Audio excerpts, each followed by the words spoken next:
Food for Thought with Professor David Bitte. Thank you for tuning in. Here we are once again for another episode of Food for Thought with Professor Ndete.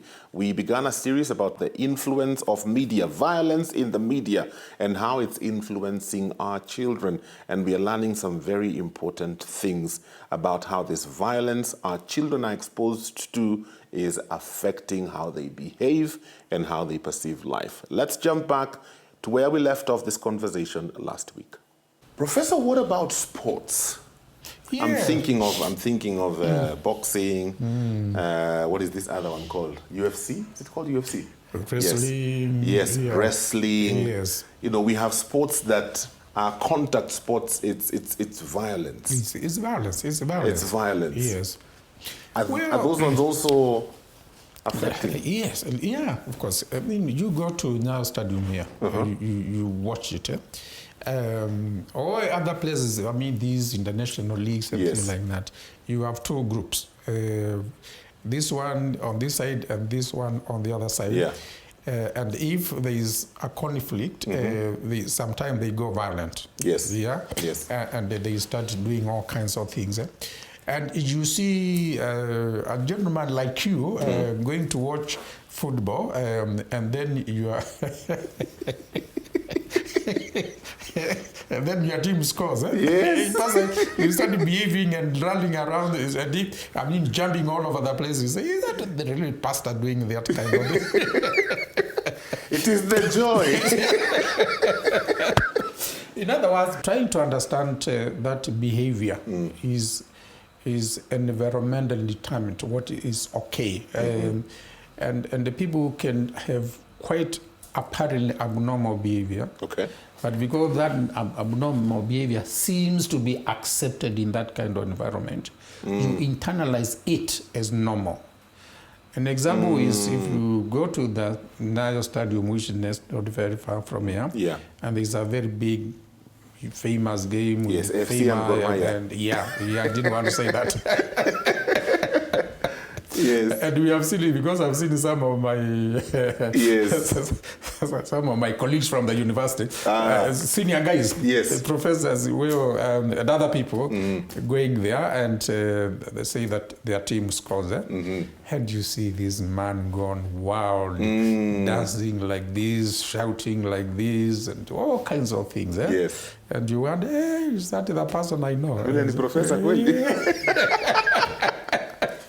Yeah, and it's normal under those circumstances. It's acceptable. It's acceptable. It's normal. But we know that if this person went and to the streets, say Kenyatta Avenue or Moi Avenue, or in class when he's giving a lecture, and you start jumping the way you are jumping people just around you and say, now, mambo imeharibika. Yeah. So these children are exposed to certain kind of behavior, no matter how bizarre those behavior are, and they are given or they get the impression that is normal. Yes. That's what they repeat. Yeah, it's a kind of socialization. Wow. Socialization is, this is the way things are done. Yeah. So if you do them this way, it is perfectly okay. Yeah. Do we socialize our children? This is a question I want to ask the viewers. Yeah. Do we socialize our children to accept as normal things that we know are not abnormal are not normal for them? They may be normal for us, but they are abnormal for them. And we fail to make this distinction that we are dealing with children with the different abilities to judge for themselves. Yes. It's about judgment. It's about judgment of what is right and what is wrong. Yes. What is acceptable and what is not acceptable. But if we make them believe that it is acceptable, because we parents seem to be watching it, then what's wrong? If it's okay with you that children don't argue, what's wrong? Why should it be wrong with us? And then they will tell you, Daddy, Mommy, that is unfair. If it's okay with you, why is it not okay? Why is it not okay with us? It's unfair. I think you hear these terms very common in children. That's unfair. That's so unfair. That's unfair. Yes. And they have no problem telling you that. Somebody once said, Professor, if you want to change a generation, change their entertainment and their music. You know what? That's very correct. Because I believe I'm talking to a Christian community. Yeah? Don't you see the hand of the devil in this thing? Don't you see the hand of the devil in this thing? Very true. Yeah? So the devil will infiltrate into these things as an angel of light, but in between. Yeah. There's a lot of darkness. Yeah. And somebody not once upon a time, maybe 20 years ago, and I think I've heard this from different forums, that evil, or whatever you want to call it, forces are taking over the media. And you know, media can be very powerful. Media is very powerful. If media can be used to influence elections by creating a certain perception of what you see. Yes. What about creating negative or bad perceptions in other situations? The media is powerful. I don't know where you are going to draw the line. Terms of responsibility, but I think a time comes when maybe we as parents, we as a society will probably say, put a stop to some of these things. I don't know how we are going to prevent pornography coming to the social media. Yeah. But see, if we cannot do it at national level, if it's impossible to legislate against these things, surely you, father and mother watching this, you have a responsibility in the homestead, in the living room. And talk to the children about these things. In fact, just thinking through what you shared, because one of the concerns has been still on the whole issue of pornography. It's come to a place where now our young people are making their own. Forget about watching. They've watched it so many times it's become kawaida. Now they want to make their own. Yes, of course. Now their behavior has been changed. Yes, it's very sad indeed. And you know what? There are these things called selfie. Yes, selfie. A selfie. Yes. Yeah, you can make your own. You can make your own and share it with your friends. Yeah. Because it's so normal, they will just go and start involving themselves in that kind of behavior. They think it's normal. And they do those selfies and they don't mind, and they share it with your friends. Look, we had a wonderful time. It's happening.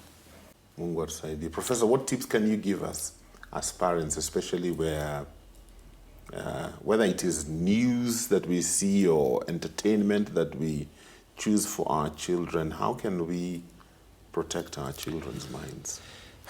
You know, me as a doctor and as a psychiatrist, if we are talking about purely psychiatric problems, I will be in a better position to answer. But this is a social problem. Yes, it is. It's a cultural revolution. I don't know what term I can use. I think this is something that is better studied by social scientists, by anthropologists, and people like that. I think if it were possible, maybe you can have this same discussion with a social scientist, anthropologist, or even people, religious people. They will have a different view. But what I do know, as a doctor and as from what I see, I've just told you what I think is happening, what the data that we are finding here. Of course, we have no control over what is happening over there. But I do know that when children get traumatized to that extent, or they get exposed to that, one of the things we found is that they get depressed. is a kind of violence, like just like bullying. Is a cyberbullying. Yeah, cyberbullying. Yeah. Which is there all over if you want. Yeah, it's not. People can bully you using all kinds of forms. As long as we begin to understand that these are social phenomena, this kind of cultural evolution, changing values and things like that, they are bound to affect the children adversely.